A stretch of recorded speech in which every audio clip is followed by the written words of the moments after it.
Good morning all of you. हमारे new channel geography junction में आपका हार्दिक स्वागत है। आज हम पर्यावरण भूगोल विषय के बारे में अपन अध्ययन करेंगे और पर्यावरण भूगोल विषय के अपन ओजोन परत के बारे में पढ़ेंगे, या ओजोन गैस क्या है, या ओजोन परत की महत्ता क्या है हमारे लिए, या ओजोन परत का छिद्र क्या है, या ओजोन परत के बारे में सामान्य जानकारी के बारे में अपन अध्ययन करेंगे। और कुछ महत्वपूर्ण चीज़ें हैं या कुछ समझौते हैं ओजोन परत के बारे में, उनके लिए अपन उनके ऊपर चर्चा करेंगे। तो आज का लेक्चर अपन शुरू करते हैं। सबसे पहले अपन बात करते हैं कि ओजोन परत, ये ओजोन परत है कहाँ पर है, किस मंडल में है और कितनी ऊंचाई पर है, और ये हमारे लिए किस प्रकार से कार्य करती है। तो सबसे पहले अपन बात करते हैं ओजोन परत की। जो ओजोन परत है, हमारे जो वायुमंडल में जो मंडल है, सौर मंडल, समताप मंडल, मध्य मंडल, आयन मंडल और बरीय मंडल, इन्हीं मंडलों में से समताप मंडल में इस परत की मोटाई पाई जाती है। यानी जो ओजोन मंडल है या ओजोन परत है, वो आपकी समताप मंडल में, वायुमंडल में पाई जाती है, जिसकी जो सांद्रता यानी जो मिलती तो आपको किलोमीटर में, जैसे 18 किलोमीटर से लेकर ऊपर आपको 50 किलोमीटर 100 किलोमीटर तक इसकी मिल जाएगी ये गैस। और जब ओजोन परत की जो मुख्य सांद्रता यानी ओजोन परत सर्वाधिक कहाँ पाई जाती है, तो यह है 12 से लेकर 35 किलोमीटर के मध्य इसकी जो सांद्रता है वो इसकी सबसे ज्यादा है, 12 किलोमीटर से लेकर 35 किलोमीटर के मध्य। और ओजोन परत है जो इसका क्या काम है, जो सूर्य से आने वाली पराबैंगनी किरणें हैं, यानी जो हमारे अंतरिक्ष में सूर्य से जो पराबैंगनी किरणें आती हैं, जो लघु किरणें, उनसे हमारे पृथ्वी की रक्षा करती है। जितनी जो पराबैंगनी किरणें होती है अनावश्यक, उनको वो रोक के रखती है, और जितनी पृथ्वी को चाहिए उतनी ही इसके पृथ्वी के ऊपर आने देती है। और ओजोन परत का जो महत्व है कि वो हमारे इस परत को अपन, ओजोन परत को अपन जीवनदायिनी परत भी कहते हैं, क्योंकि इसमें जो परत है, जो अनावश्यक किरणें आती है, पराबैंगनी किरणें, अल्ट्रावायलेट, उन किरणों से हमारी रक्षा करती है। और इस ओजोन परत को अपन रक्षा परत या पृथ्वी का छाता भी कहते हैं। ओजोन परत को अपन क्या कहते हैं, पृथ्वी का छाता, या इसे रक्षा कवच भी नाम देते हैं। अब अपन अगली बात करते हैं कि भाई ओजोन परत का निर्माण कैसे हुआ, या ओजोन गैस, जो ओजोन परत में ओजोन गैस पाई जाती है, ओजोन गैस का निर्माण कैसे हुआ। तो इसमें जो ऑक्सीजन है, ऑक्सीजन के 2 अणुओं के साथ ऑक्सीजन का एक अणु जब मिलता है, यानी ऑक्सीजन के 3 अणु मिलकर ओजोन गैस का निर्माण करते हैं। यानी ऑक्सीजन के 3 अणु, जैसे O2, O+O अगर अणु मिल जाएंगे तो वहां पर आपको ऑक्सीजन गैस, ओजोन गैस का निर्माण हो जाएगा। और ओजोन गैस है जो आपके, उसका रंग हल्का पीला होता है।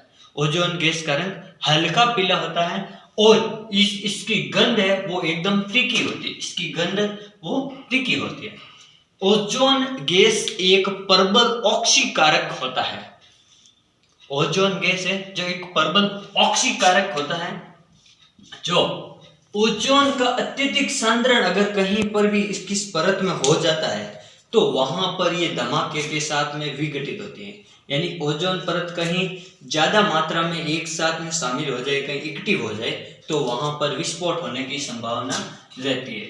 और ओजोन गैस है जो वायुमंडल में हर स्थान पर, वायुमंडल में हर ऊंचाई पर कुछ न कुछ या किसी न किसी रूप में ये आपको मिलेगी। ओजोन जो गैस है जो वायुमंडल में किसी न किसी रूप में मिलती रहती है।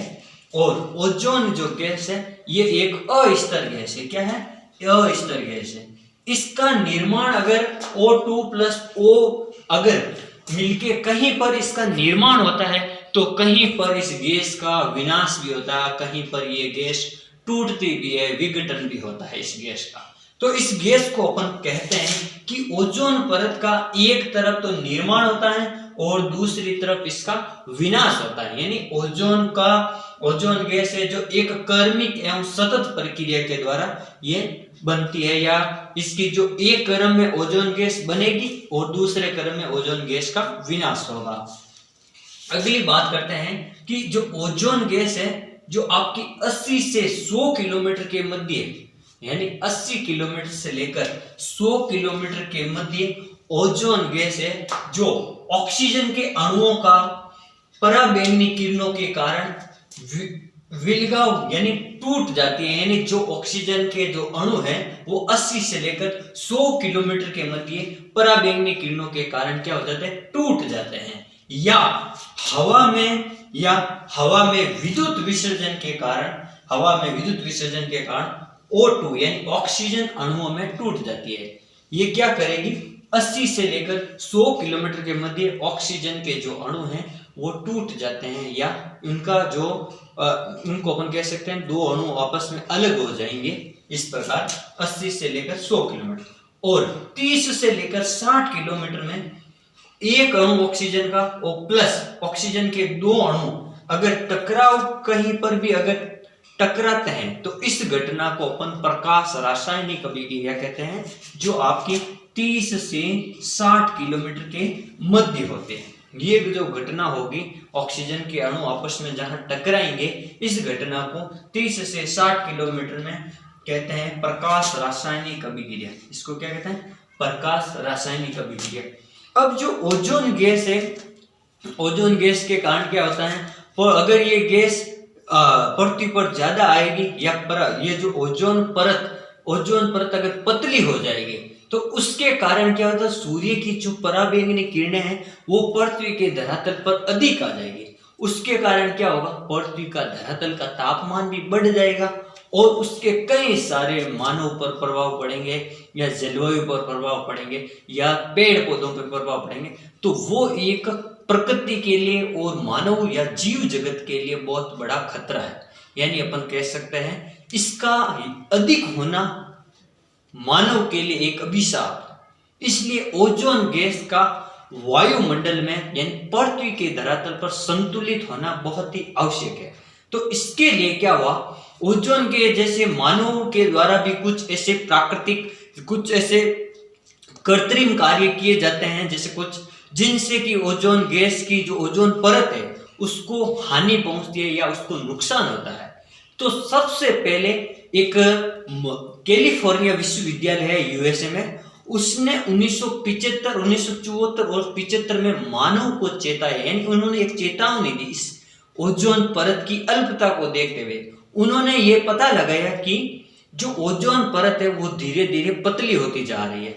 तो उस परत को उन्होंने जब ऐसा अनुमान पाया कि ये अगर और ज्यादा पतली हो गई तो ये एक पृथ्वी पर बड़ा खतरा है, तो उन्होंने प्रथम प्रयास किया था कैलिफोर्निया विश्वविद्यालय में 1974 और 75 में, और उन्होंने कहा था कि ऐसा होने से आपको बचाना चाहिए।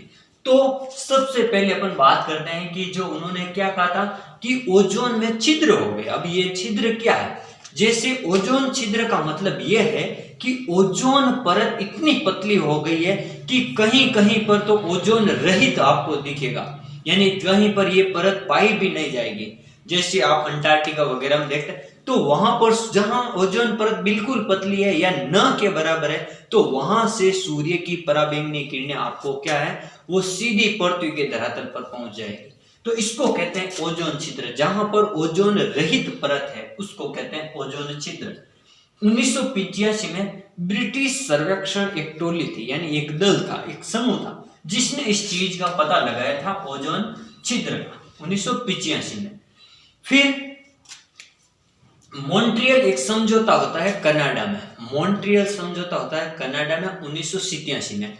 इस समझौते में भी ये ओजोन परत की रक्षा के लिए या ओजोन परत को बचाने के लिए कुछ उपाय किए गए या उसमें ऐसे विचार विमर्श किए। तो उस समूह में या उस समझौते में लगभग 33 देशों ने हस्ताक्षर किए थे कि ओजोन परत को बचाने के लिए। कितने देशों ने? 33 देशों ने यहाँ पर सितंबर 1987 में हस्ताक्षर किए थे। 33 देशों ने।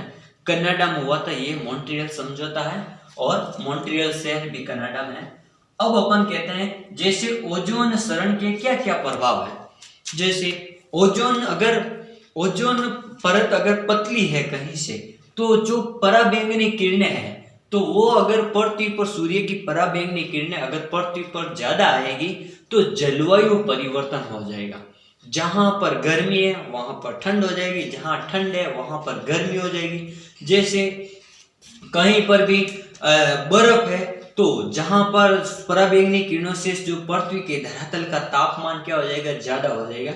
और पृथ्वी के तापमान अगर धरातल का अगर उच्च हो गया तो क्या होगा, जो बड़े बड़े ग्लेशियर है, जो हिम है, वो अगर पिघलने लग जाएंगे तो क्या है, समुद्रों का जो जल स्तर है वो ऊपर उठ जाएगा। और समुद्री जल स्तर के ऊपर उठने से जो समुद्र के पास पास के जो द्वीप समूह है वो जलमग्न हो जाएंगे। और इसका विपरीत प्रभाव भी पड़ेगा। जलमग्न अगर जो द्वीप जलमग्न हो गए तो वहां की जो मानव सभ्यता है, वहां जो जन धन हानि भी होगी। और जो क्लाइमेट है, जो जलवायु है, वो भी इसके कारण परिवर्तन होगा। जलवायु में भी ताप बढ़ जाएगा, दाब कम हो जाएगा, आर्द्रता, ये सारी चीजें इनमें होगी।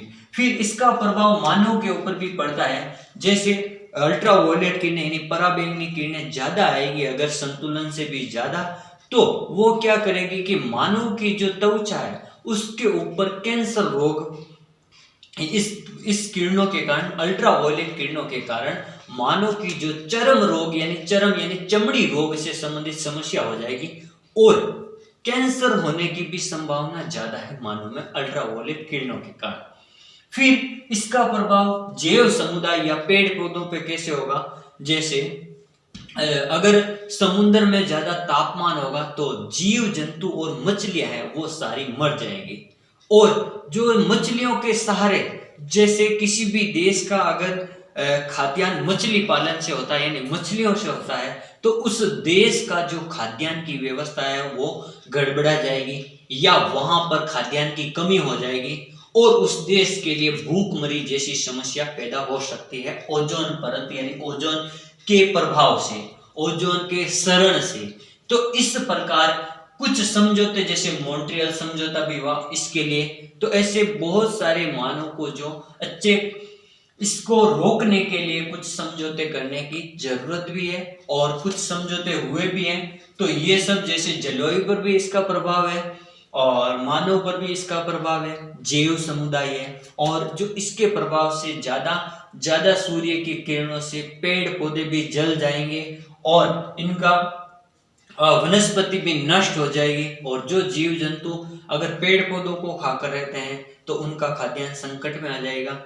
और अगली बात करते हैं कि ओजोन परत की रक्षा एवं अनुरक्षण यानी ओजोन परत की रक्षा के लिए अपन को क्या क्या करना चाहिए। जैसे क्लोरोफ्लोरो कार्बन प्रयोग करना चाहिए, CFCS व हेलन के उत्पादन में कमी लानी चाहिए। जैसे क्लोरोफ्लोरो कार्बन होती है, ये भी ओजोन को क्षति पहुंचाने का काम करती है। तो इनका उपयोग मानव को बिल्कुल कम करना चाहिए, यानी इसका उपयोग अपन को इसके उत्पाद में कमी लानी चाहिए। फिर कृत्रिम रासायनिक यौगिकों के उत्पादन एवं उपभोग में भी उत्पादन एवं उपभोग को कम से कम, यानी जो अपन मानव द्वारा कुछ ऐसी चीजें जैसे रेफ्रिजरेटर है, ऐसे कुछ रासायनिक चीजें भी बनाई जाती है जिससे भी क्या होता है, ओजोन का क्षरण होता है इस परत का। 1993 के अंत तक रासायनिक यौगिकों का 20% तक कमी करने की, कटौती करने की जो एक बात कही थी 1993 के समझौते में कही थी। 1987 के जो मॉन्ट्रियल समझौता हुआ उसमें कहा गया कि 1993 तक विकासशील देश तो बिल्कुल बंद कर चुके हैं इसका, लेकिन विकसित देश तो बंद कर चुके हैं, लेकिन विकासशील देशों के लिए इसको कहा गया है कि 2030 तक या इसको बिल्कुल भी कम करना है या अपने जो मानदंड है उसमें 20% की कटौती करने का या कमी करने की बात कही गई है। और सन 2000 के बाद ओजोन के क्षय में उतार चढ़ाव आए, कभी तेज होता है कभी कम हो जाता है ओजोन का क्षय, तो इस प्रकार उतार चढ़ाव आए। फिर एक होता है HCFC यानी हाइड्रोक्लोरोफ्लोरोकार्बन। हाइड्रोक्लोरोफ्लोरोकार्बन है जो आपको 2030 तक विकासशील देशों के लिए बंद करने का एक आह्वान किया गया है। विकासशील देशों के लिए ये एक टारगेट रखा गया है कि आप इस 2023 तक आपको यह हाइड्रोक्लोरोफ्लोरोकार्बन को आपको इस पर प्रतिबंध लगाना, इसको बिल्कुल बंद करना है। फिर एक आता है HFCS, हाइड्रोफ्लोरोकार्बन। हाइड्रोफ्लोरोकार्बन का प्रयोग भी आपको क्या करना है, बिल्कुल। और ये एक जो है ये एक सुपर ग्रीन हाउस गैस है।